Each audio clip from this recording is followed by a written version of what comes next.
Công bình như này các bạn nhé. Nguyên liệu là có lông công này và hoa đào. Lông công này mình được một người bạn tặng mình á, nó ngắn thôi, nó chỉ khoảng 25 đến 30 cm thôi. Lúc đầu mình không biết là phải làm gì với số lông công này. Ban đầu là mình cắt nó nhỏ nhỏ này, mình bỏ vô cái điện thoại để làm sau cái ốp lông các bạn, nhưng mà mình thấy uổng quá nên là giờ mình sẽ thử cắm cái bình ngắn ngắn này, bình ngắn này và lông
các bạn cứ cắm theo hình vòng cung cho mình nhé.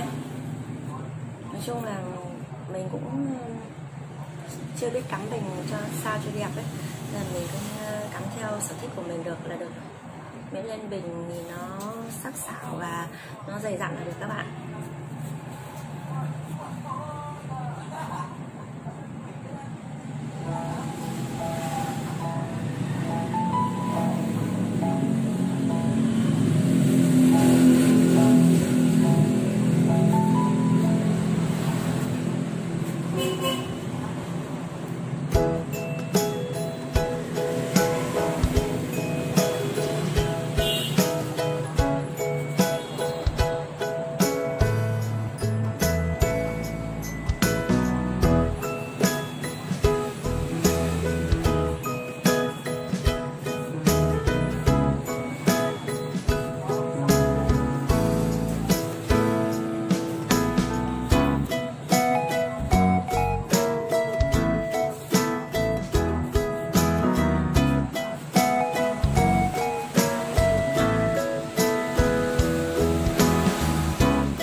Trước này, mình làm ngắn hơn cái tầng trên này một chút các bạn nhé.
sau đi.